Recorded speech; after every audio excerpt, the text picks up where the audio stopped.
Hello, everyone, and welcome to a coaching conversation, the right way to ask for what you want, advance your career, and influence your organization.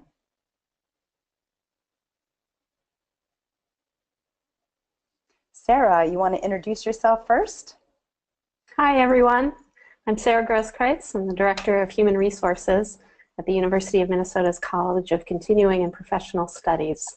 This is a new role for me where I previously served as the Director of HR for the university's Global Programs and Strategy Alliance. And previous to that, I spent about 10 years as an educational abroad professional in the Learning Abroad Center at the university. I'm glad to be here. And I'm Chris Holloway, the President of CIS Abroad. We're an education abroad organization based in Northampton, Massachusetts, with the vision of creating a more connected and compassionate world, one student at a time. And we're going to talk a little bit about our own successful negotiations. All right, so I'll kick that off first. Yeah. So I just had a very recent negotiation in which about 4 weeks ago I started this new position. And so for me, approaching the negotiation, I have a little bit of a benefit in that I'm an HR professional, so I had definitely had access to all the data that I needed in order to prepare myself with my new employer. So that was a benefit. And I even got the offer and thought I'd take the job for that offer, and had that moment of panic of thinking I can't possibly ask them for more. But I sat with it for a few minutes and decided I would get back to them and make a counteroffer, which fortunately they accepted. And so even though I have been working with people and training about how not to accept the first offer ever, I even had that moment of doubt for myself. So I was very happy to have the data to back me up and know what I would be coming into and what I'd be worth, and it was successful for me.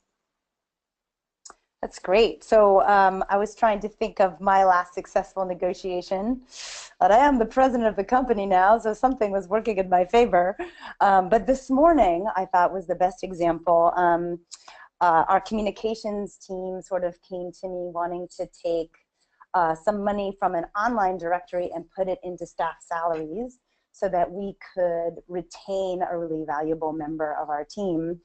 And they really came to the table with some real data to show the cost per click really wasn't worth it, and that what retaining this one staff member would mean to where we want to go in 2018 as an organization. So that was really useful.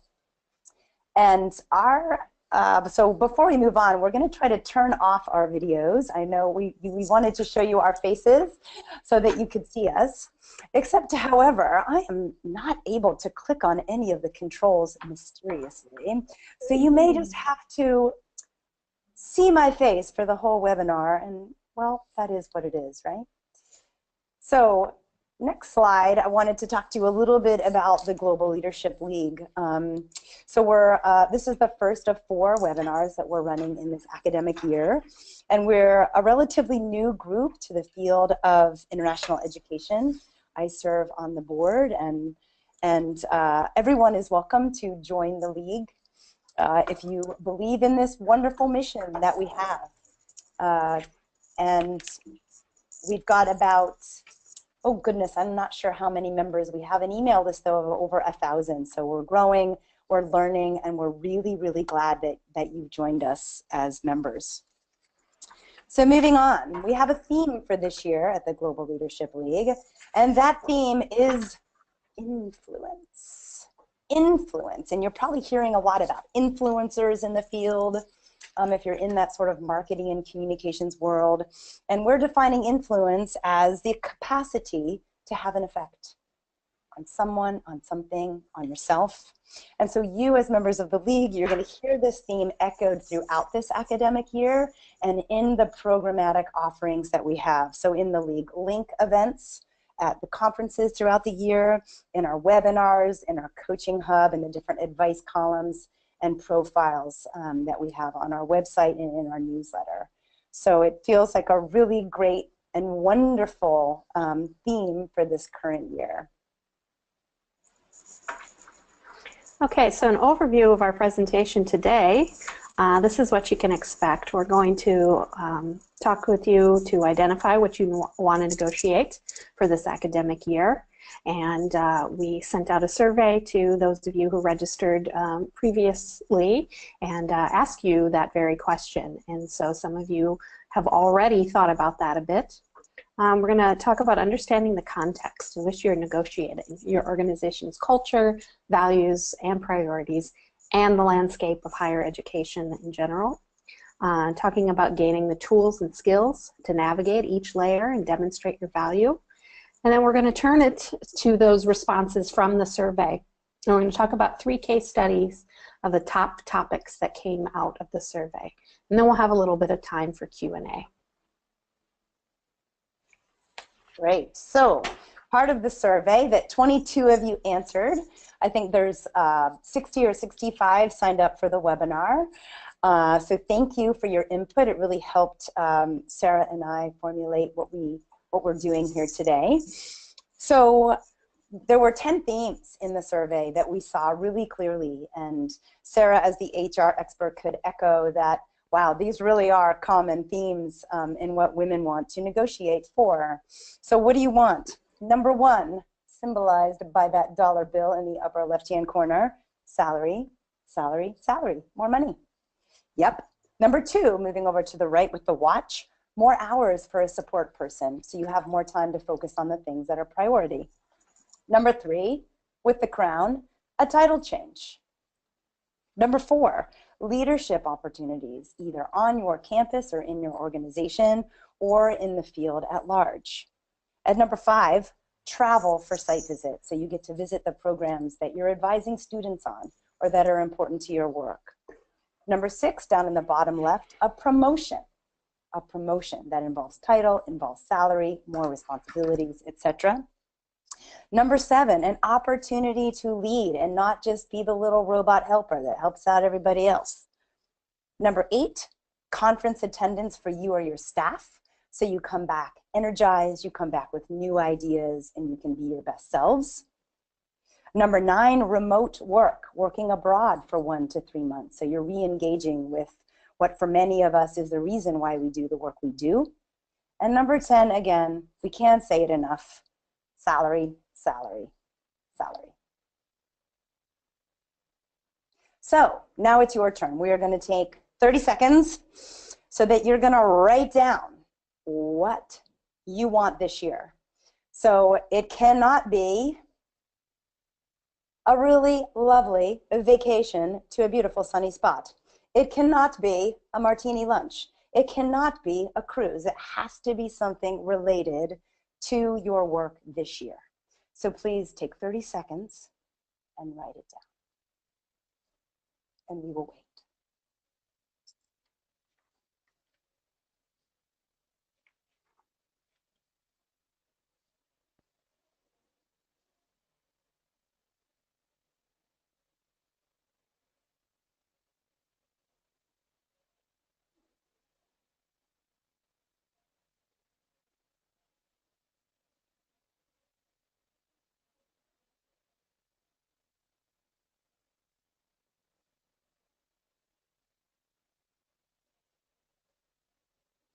All right, so I hope you've written something down.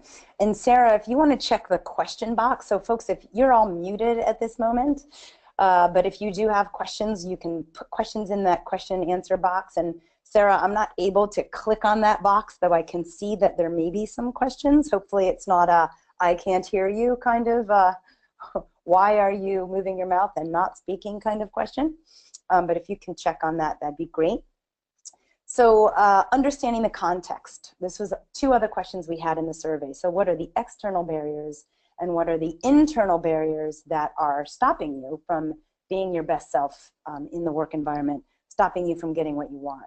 So the external barriers that, again, were very common to all of you as we kind of teased out these themes. The first was the budget that you have, either of your organization, department, or institution that's stopping you. the organizational culture itself, the organizational priorities. Maybe you're in a department that's just not a priority right now. Number 4 was workload. So you have so much to do, you're just treading water. How in the world can you swim in any one direction? A toxic environment.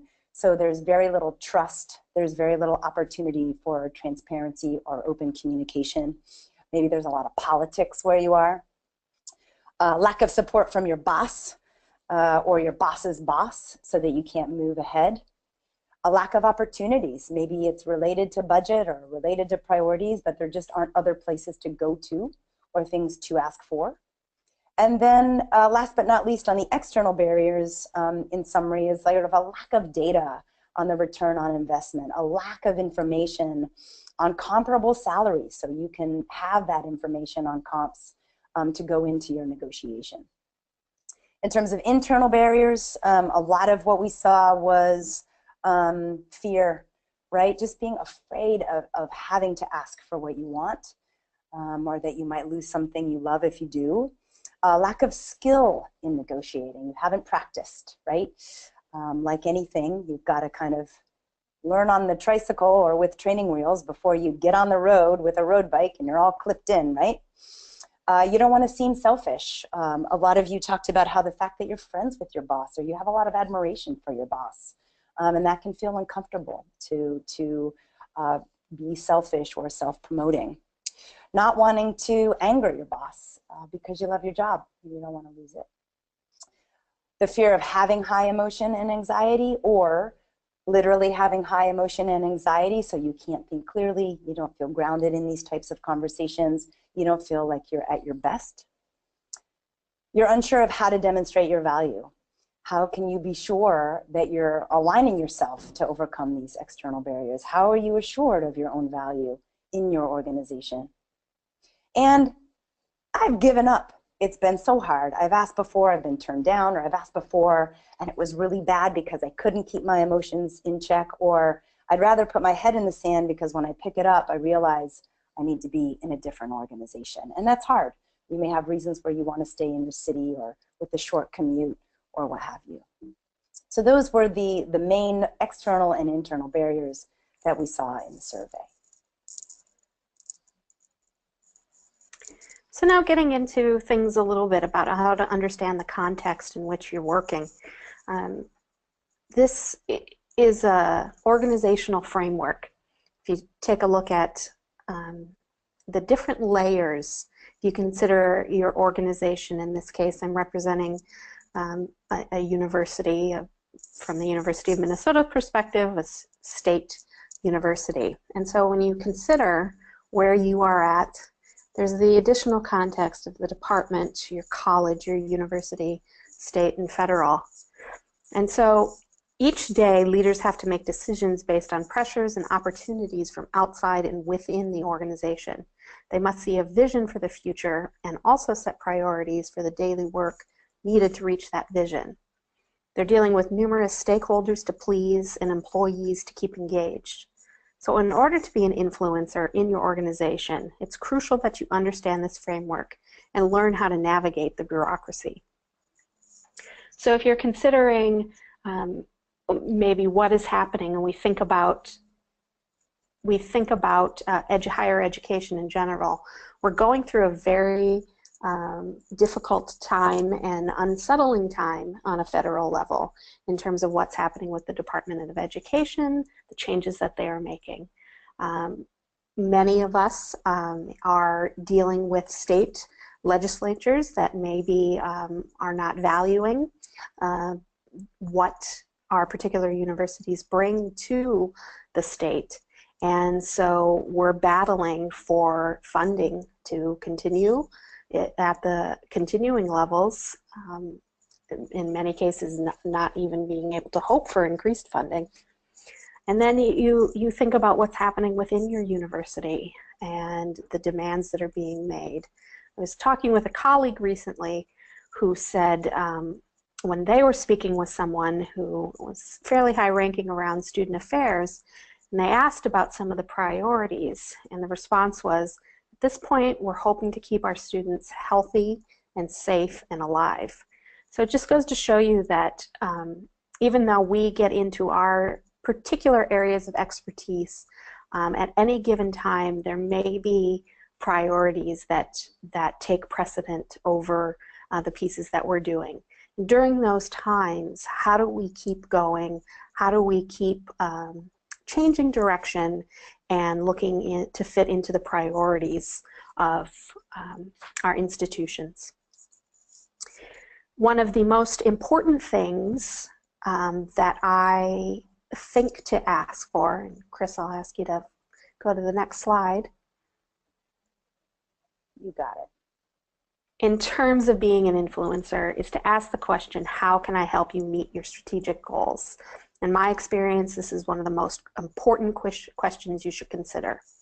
So this is something to ask of your boss or other leaders in your organization, either directly or by listening carefully to what is important to these leaders.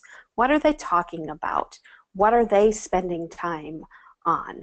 It may not be something exactly aligning what you think is the most important, but in order to become very influential in your organization, you have to keep this in mind, because by being able to address and meet the strategic goals of your organization, you will be able to be seen as someone who can get things done and think of the broader picture of the organization. So think about your leaders, and do they clearly articulate the priorities and strategic goals of the organization? And if not, you may need to ask and really pay attention. And I think on the very least, right, just say, what can I do to make my boss's job easier, right? Right, exactly. So again, on being an influencer, there are a few key points that I want to share with you. And this comes from my years of work for myself and working with leaders and advising leaders, managers, and employees in how to be successful in the workplace. And one thing I want to call attention to is, you'll see on the right-hand side of the screen here, we have this idea of the barriers vanquished. So if you think back to those external and internal barriers that we shared earlier, these particular tips and ideas will show you some of the ways that you can use them in order to address those barriers and hopefully get rid of them, or at least lower them a bit. So the first thing I want to say is, really, it's important for you to master your current position. It's important for you to be seen as someone who can come in and be an expert in your particular focus and your particular job. I once worked with an employee who came to me after about 9 months in a job, in a relatively entry-level position, and had applied for a promotion that they didn't get. And the employee came in with all of their frustration and anger and sadness and said, I can't see how I can possibly learn anything more in this job that I have. And it kind of took me by surprise a bit to think that in just 9 months, someone was seeing themselves as having learned everything that they possibly can learn. There's always something more to do and always something more to gain. And so if you haven't yet mastered what you were hired for, it's really difficult to put yourself into a position to ask for more. And setting the pace. So think about, can you set the standard in your team for high performance? Leaders are looking for employees who are able to improve the organization, fix issues, and build on success when considering promotional opportunities. Reflecting on your strengths. What do you do best? Look for opportunities to demonstrate your skills and make the most use of your strengths. It doesn't mean that you can't or shouldn't do things that are not your biggest strength, but it really means that when you're looking for opportunities, rely upon those strengths. Increasing the visibility and reputation of your department within your organization and the field. This is an incredibly important piece that I see in terms of people who are successful in taking on additional responsibilities and leadership within their organizations. These are the people who get involved, maybe not just by attending conferences in the field, but within your own organization. serve on a committee, and help others understand your department. What are its strengths? What are its challenges? By helping people in your organization understand where your department is coming from, it helps people to think of you when they're compiling groups, making decisions. It allows them to think, you know, I know someone in that department, and they would be a good person for us to check in with before we go forward with this decision. Building relationships is key, and it's crucial. For me, it's all about connection. And building relationships is how work gets done. And I don't mean sort of superficial and self-serving connections, but genuine ones through shared understanding of work and how you can collaborate together to do great work. And finally, keeping informed. Think about what your leaders are reading and how do they stay informed of the climate of the organization and the needs of their outside stakeholders. Are they reading the Chronicle, the New York Times, local media, industry blogs, or even organizational newsletters? It's not that you can keep up with absolutely everything all the time, but if you want to be considered an influencer, you have to understand the broader context that your organization is working within and the challenges and opportunities that they face.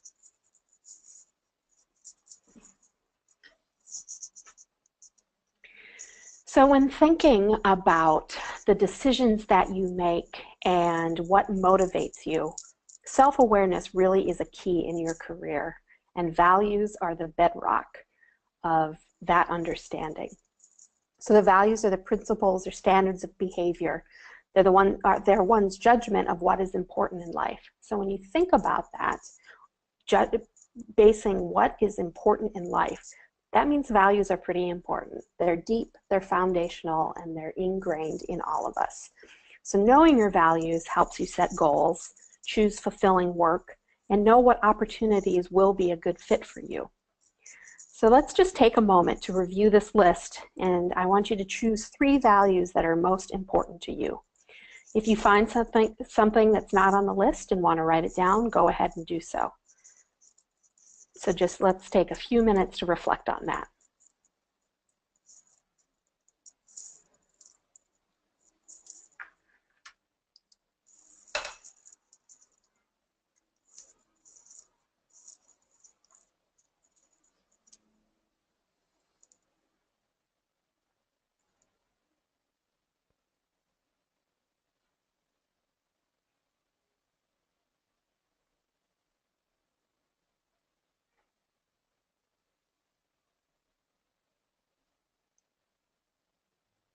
Okay, thanks for doing that. Now think about this as you go forward. Reflect upon these values when making decisions and when thinking about what you want to negotiate for in this coming year.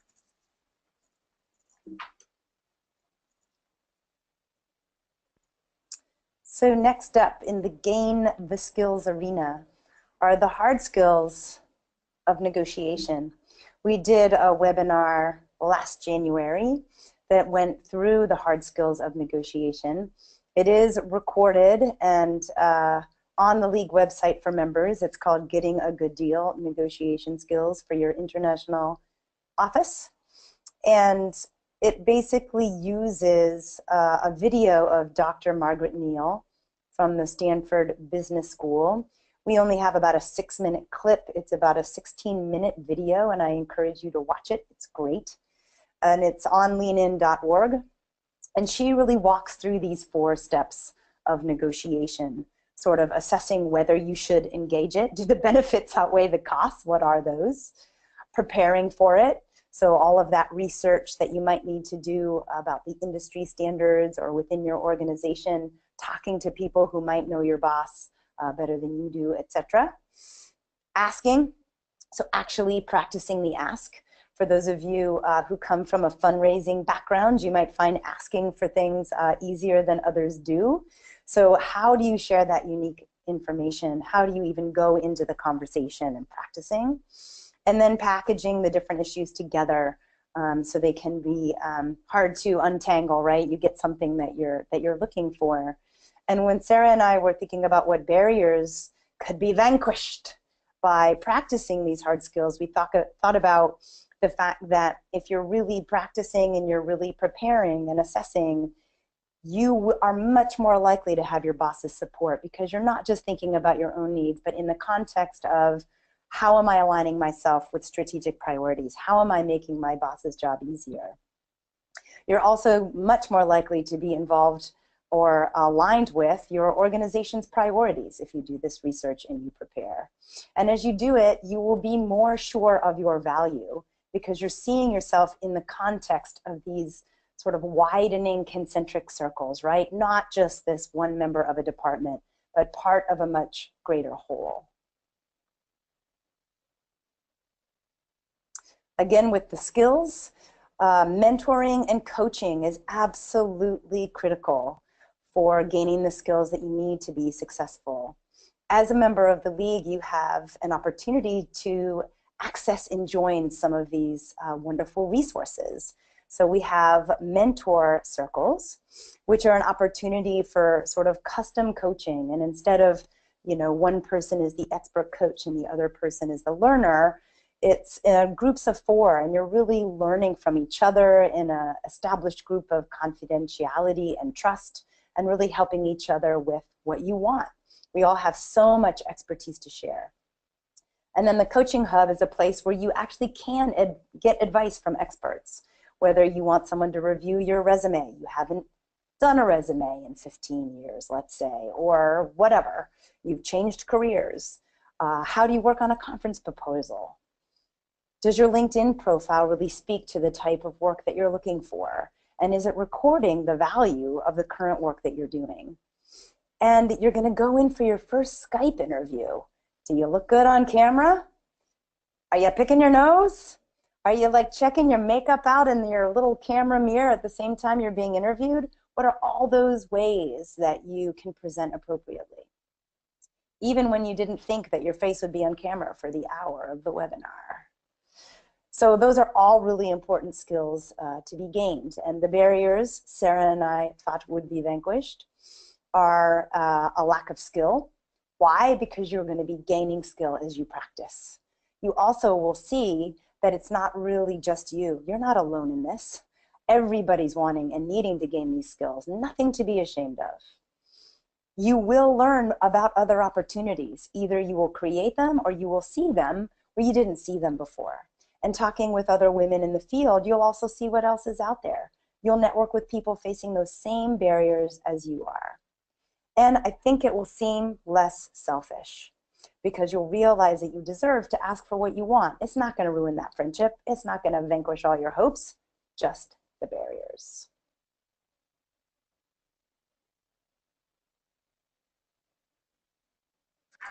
So as Chris and I were going through preparing for this webinar, I started to think about what has helped me to be most successful in negotiating for things that I want, having really difficult conversations.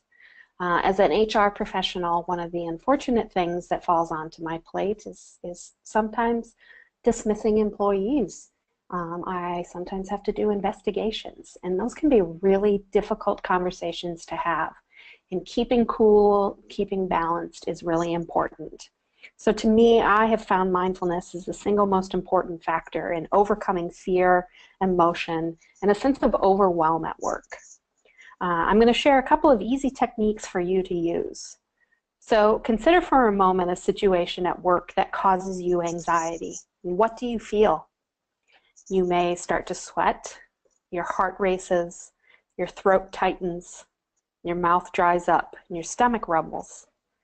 All these are physical reactions to an impending dread that you are preparing for, whether that be speaking in a group or a meeting, trying to meet a looming deadline, or sitting down and asking for a raise. Now, rarely are you in any actual danger, but your body readies to fight, flight, or freeze. So one of the techniques that you can use is deep breathing. With deep breathing, your muscles relax, which allow you to speak clearly. The oxygen begins to flow to your brain, which improves your mental concentration and is able to gather your thoughts. endorphins start to flow, which increases the feeling of well-being and pain relief. Your blood pressure reduces. So you start feeling like your heart is going to beat out of your chest. So just taking a moment before a situation comes to you, whether that's in a meeting or in front of a group of people, take a few deep belly breaths and really focus on the in and the out of the breath. You'll be amazed at how much it can calm you and relieve that anxiety. The other piece that's very important for me is the idea of grounding. So standing or sitting and adjusting my posture, drop the shoulders and breathe deep. Feel a connection to the ground, either while you're standing or in the chair that you're sitting in. And imagine your energy flowing, all the nervous energy flowing from in your head where your thoughts are racing, down into your core, and feel stable and solid, feel grounded and unmovable. And I find whenever I need to go into a difficult situation, whether that's a negotiation or a tough conversation with an employee, if I focus on these two things, I'm able to keep my anxiety in check and be very focused on what I have to say. I've offered you a few suggestions here that have been used and found to be some of the best, well-established, well-researched mindfulness applications. The Mindfulness-Based Stress Reduction Program is offered all across the country and the world. It's an 8-week program that teaches you how to use mindfulness in order to reduce stress. Mindful.org is a wonderful organization with a publication, Mindful Magazine, that offers amazing tips on all the ways that mindfulness can help you in work and in life. And a couple of my favorite apps for this are the 10% Happier app and the Headspace app. Both have great programs that allow you to get to know about mindfulness and start a practice that will help you feel calm, collected, and organized. And hopefully by practicing this, you can vanquish the fear and the high emotion that comes up when asking for what you want. It also helps that idea of when you've given up and feel overwhelmed, it can really help you feel calm and centered. And I also find that when I'm able to be calm and centered, the idea of how many opportunities are out there really come further to me. And I'm able to see a whole new perspective on the situation that I'm in.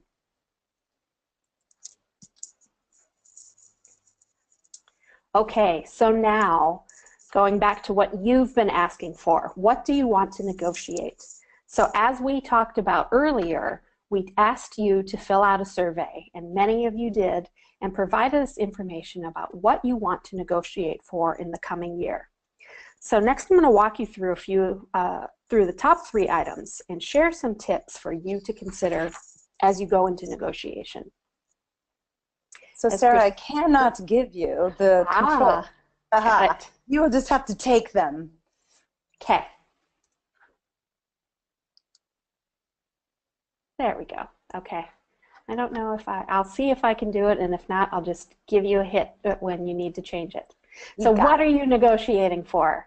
Salary. As Chris mentioned, this was absolutely by far the top thing that you wanted to talk about and wanted to negotiate for. So there are 2 things for you to really consider when you're thinking about asking for a raise. That is, have you taken on more responsibility, or have you proven you are paid well below your peers or the market for your position? If you haven't taken on more responsibility in your job, it's hard to make a case for more pay. Longevity alone doesn't earn you a bigger raise. You need to be able to demonstrate to your organization that you have exceeded the expectations for you in your job and taken on more responsibility. Similarly, are you able to, do you have the sufficient data to prove that you're paid well below that of your peers and or the market for your position? I cannot advance here, Chris, so you can do that. Okay, it's all about the data. It can be difficult to get your hands on data about salary, and we know that very well with the Global Leadership League because many of us have been working on this in the field of education abroad to be able to provide more data about salaries to help organizations make smart decisions about what to pay people, and to arm all of you with data in order to do your negotiations. If you're in a public institution where salaries are public information, you can often gain access to that and arm yourself with good information. If you're not, you can try to talk to HR. Okay, I'm sorry, everyone. I just got a message saying that maybe the audio wasn't working. So if you can't hear audio, send us a quick chat or question to let us know. I can hear you, Sarah. Okay, great. And so, as I mentioned, talk to HR to see if they can share any data on comparable positions. Again, we're working as the league to try to gather more data. It's a small subset of higher education that is education abroad. So you can use sites such as Glassdoor or other salary websites. And maybe for you, if there isn't data for study abroad, look at other positions, student services and education positions, so that you can get an idea in your area what is a comparable market data. Sometimes you can look at what the salary range is for your position if your organization publishes those. So I also want to share a bit of caution with you to think about when you're doing this as well. One thing to think about is to advocate for yourself, not as a group. I have seen situations in which groups of staff have come together to try to make a case, and sometimes that can be difficult because not all are created equal. And so you want to be really careful about how you use this tactic when talking to your boss or your leadership. Because if it's in a situation in which you're partnering with those who maybe aren't as high of a performer as you, it can potentially backfire on you. As we talked about, practice and keep your emotions in check. You want to practice that grounding and mindfulness in order to really keep those emotions in check. And then what I always tell people when they ask me, a promotion should always come with a pay increase, and don't take it without. Now, I know that sometimes that might be something that you have to do.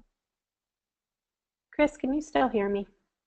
I can. There's sometimes just a little pause, but we're not missing any of your words.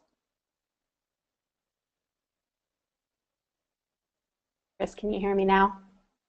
Yes. Okay, I lost there for a second. A promotion should always come with a pay increase. Don't take it without. If they want to give you a title or do something, but there's not money that's coming with it, I would say do your best to try to put that off and not take it, because it's not really a promotion if your salary is not being increased commensurate with the additional level of responsibilities that you're taking on. So now I'd like to take a minute to turn it over to you to see if any of you have any examples or suggestions for your colleagues that we can share out about ways that you can be successful in negotiating for your salary. So use the question box or the chat box to let me know, and I will share any suggestions that you have. Or if there's additional questions that you want to ask. I think we've built in, what, Sarah, like 3 minutes for each of these 3 scenarios to have some conversation before we go to a larger Q&A. Is that correct?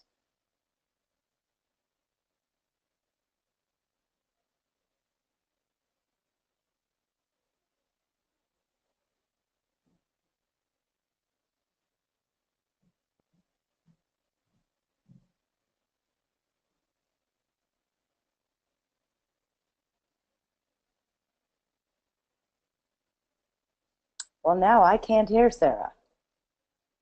Sarah, are you still there?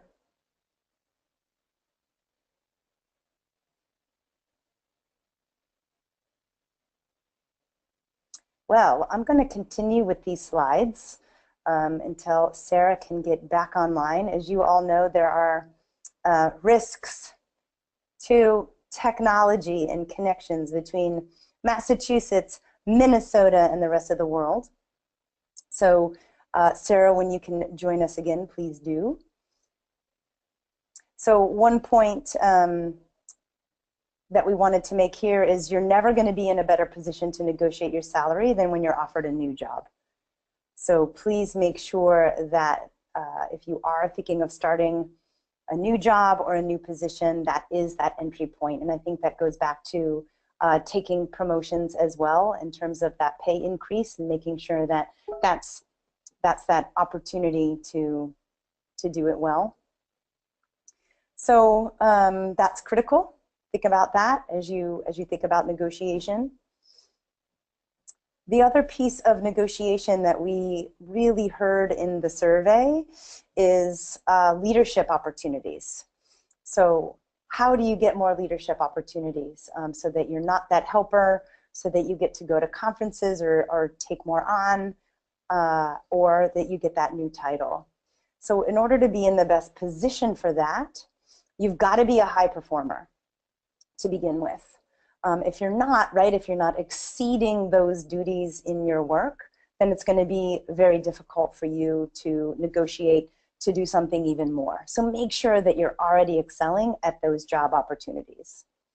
Also be a problem solver. So are there things that you've already shown that you've done outside of your current responsibilities? Hey, you really needed me, I saw your stress, and I solved that problem, or I brought some more resources to the table. Be that go-to person in your organization. That's absolutely critical. Okay. Also, oh, Can you're you hear me back. now? Oh boy. Technology is its finest. Hey, you know what? We just got to keep going. It's just like what negotiation is for. Things happen. You get a little flustered. This isn't what we've practiced for over a month, but you just keep going. And the point is, we're doing it, and we're giving people the skills, right? That's right.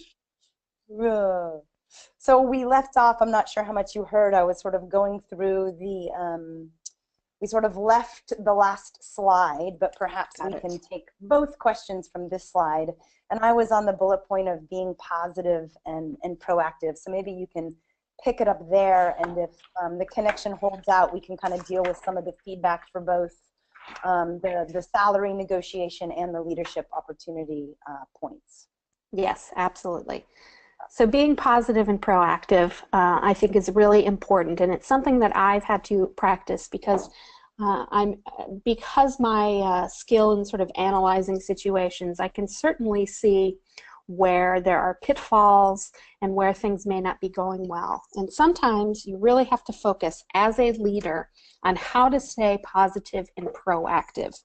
And as you move into leadership positions, this gets more and more important because a lot of people are depending upon you, and both from outside or above you, but also those who are reporting to you as well. So staying positive and proactive in the face of adversity is incredibly important.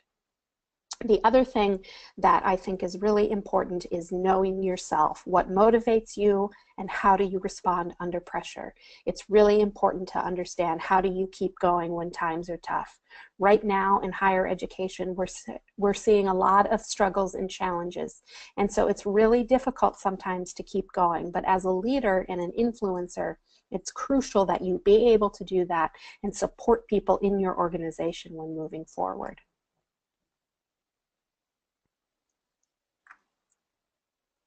You can go with the next one, Chris. Great. Oops, wait. Nope. Go back. Okay. So the one bit of caution that I want to say, and I talk with people all the time about this, is make sure you want it, all of it. With leadership comes a lot of additional responsibility. And we all go through that idea of saying, if only I just got that next position, if only I just get that next position. And what you really want to do is understand what it takes to be a leader, and what are the challenges that come with it. So talk to the leaders in your organization. I have people that come in and say to me all the time, I want to be a director. And the first question I'll ask is, what does that mean to you? What do you think it means to be a director? Because I can tell you, and I'm sure Chris can tell you as well, that the challenges that face you, the further along you get in your organization, the more difficult it becomes. And you don't want to rise to the level of your incompetence, right? Exactly. Sometimes you can find yourself getting in a little over your head and it's not exactly what you wanted. So you should be well aware of what's going on for you as you take each step. So to go back to our questions, I want to take a moment here to say if any of you have any examples that you can share about your success, share your thoughts with us again in the questions box. And I'm going to share some of these with you from the last one as well. I had somebody say, from the previous piece, I understand not advocating as a group, but isn't it also true that advocating for someone else that benefits you is more effective than just advocating for only yourself? And I think that that is definitely true. I think it's really important to advocate for others. And when you're a manager and a leader, sometimes you have to do that. But failing to understand that you individually have power to drive things. If you when I was talking about not going as a group, it's if you are with your peers coming together and the leadership doesn't necessarily see your peers on par with you by aligning yourself, that can be damaging to you. So you have to be very careful. That is very different than advocating for your staff or advocating for other areas where it is going to help you as well. But in some cases, it can be really difficult if it aligns you in a way that the leaders no longer see you as being someone who's out in the forefront. So that is why I suggest that. But I do agree that you have to help others as well. Somebody else indicated one of the best pieces of advice I received, but there's a difference between emotion and passion. Absolutely. I think our field necessitates a lot of passion, but there's a fine line between that passion and emotion, which is less easy to control. Demonstrating passion is always welcome, but emotion is less so. I would agree with that. Let's see. Another thing, Sarah, that I remember hearing is that people love their job so much that they're like, wow, even if I'm underpaid or I don't get to go to conferences, I'm so lucky to have the job that I have, so why risk it? Is there a way that you can speak to that? Because I'm sure you've seen that in your staff as well. I'm sorry, Chris, can you repeat that? I was just looking at one of these questions here. Yeah, that we saw in the survey a few examples of the idea that people love their job so much that they don't want to risk losing it. They're like, well, you know, when I compare to my friends who are selling widgets in that old, you know, dingy basement next door, and I'm about to go to Thailand, I'm so right. So why not negotiate? Because you think, wow, I already have so much. So I think it's a very female way of relating because we're so filled with passion. But can you speak to that? Because that might be helpful. Yeah, I mean, I think perspective is incredibly important. And I'm actually going to talk a little bit about that in a couple of slides because you do want to consider where are you at? Are you you know, is your salary really in line with the market? Is your job giving you opportunities to grow and develop? And so there might be cases in which you decide that the benefits don't outweigh the possible downsides. That being said, it is a very female-oriented strategy to say, I'm not going to ask because I don't want to seem selfish, I don't want to seem pushy. And there are ways for you to advocate for yourself that don't seem selfish, that don't seem pushy. We get so many messages as women that tell us to be nice and be polite and don't rock the boat. My mother always told me, don't rock the boat. And while I agree that it's helpful not to be too overbearing, sometimes I have to tell my mom that advice didn't come in super handy for me earlier on in my career. And so you have to take some of those chances. But keeping it in perspective is always a good thing because you might find that actually you're pretty happy with what you've got, and at a particular time maybe it's not the best timing to ask for something. Okay, let's go on to the next piece here.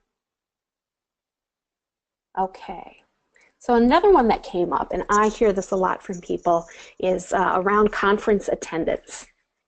And so trying to make a case for being able to attend a conference. And the things that I would always say is if you want to attend a conference, you have to be willing to do a few things. Consider presenting.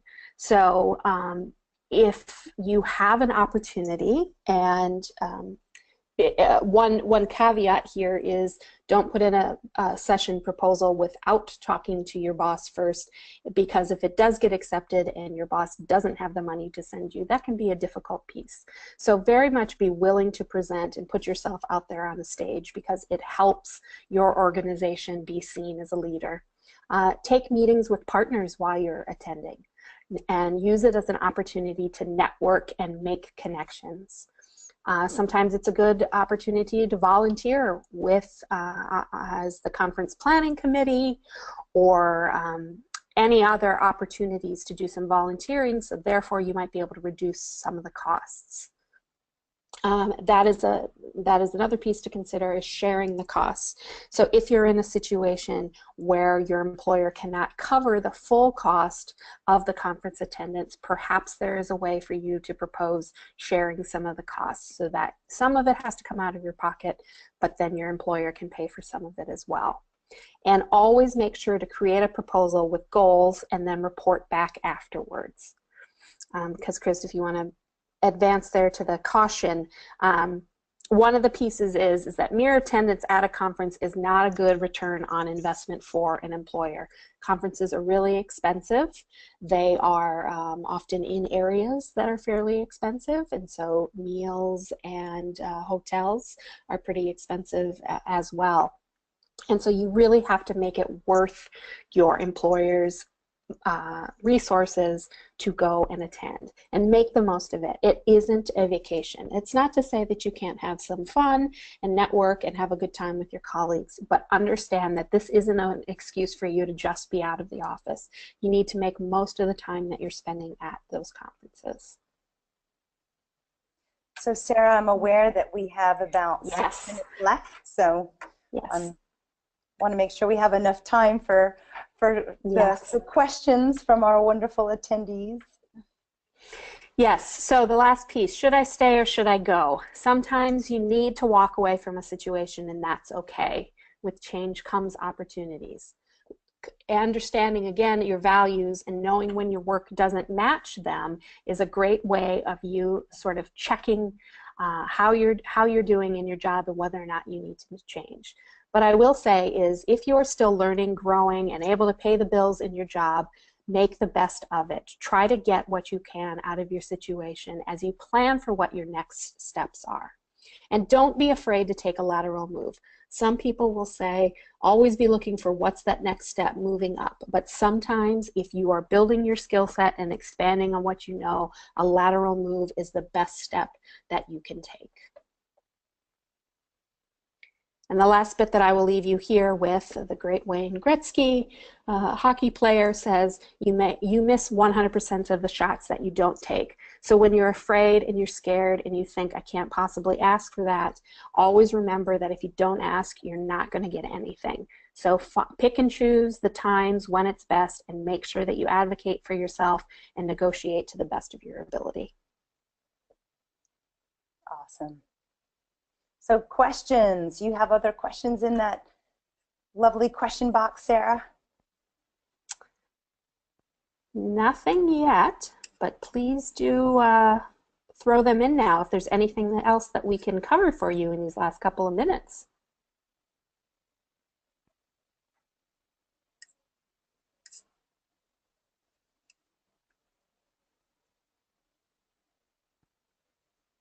They asked all their questions in the survey, right? I guess so. Good job of addressing them. So as you're reading through those, I wanted to put up some resources there for you folks. All of you are members of the league, or I think all of you, but maybe one who may not be. but you've paid a $65 annual fee. What a great deal. You also can join as a group and become a founding circle sponsor. I believe that only until December 31st, because then, hey, we're founded. And you may have seen that we won the Pioneer Award from the Pi in London.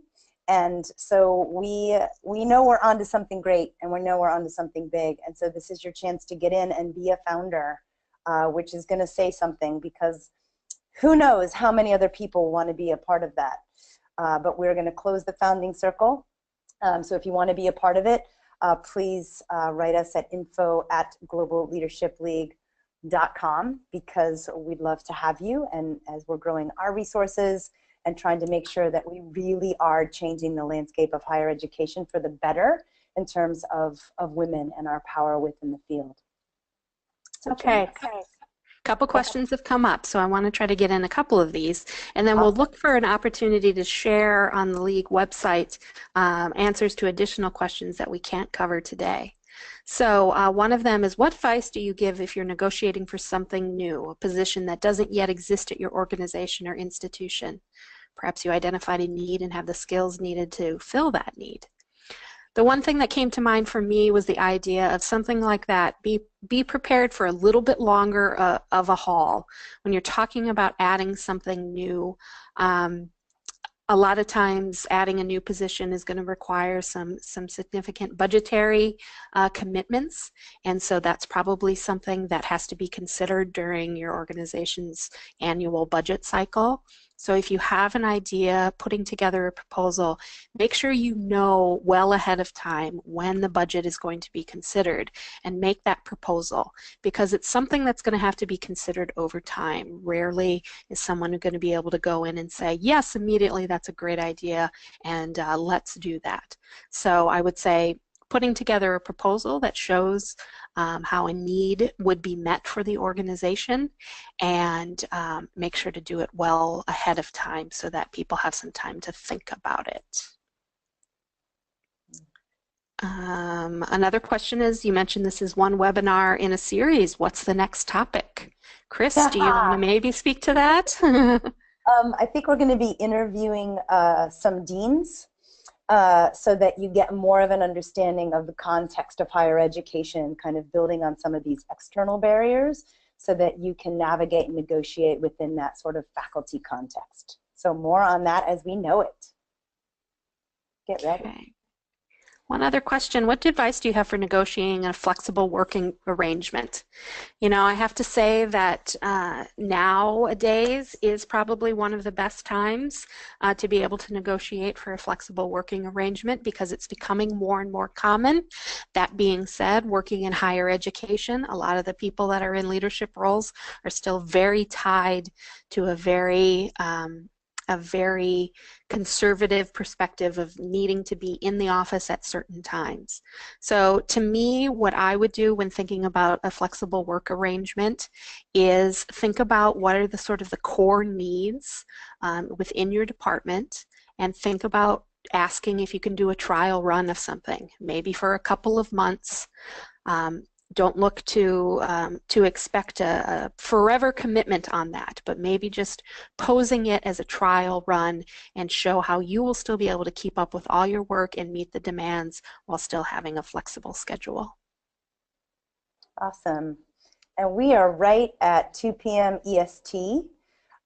Thank you, and please, a round of applause, even if we can't hear you, for Sarah and your wonderful expertise, Sarah. I know that the attendees have learned so much, and thank you for your time, especially with your new position and promotion, carving that out for us. And thank you all for being here. Please contact with any question, and we will talk to you soon. And I believe, Sarah, you will have to end the webinar. I will do that. Thank you, everyone, for joining us. Bye-bye. Yep. Bye.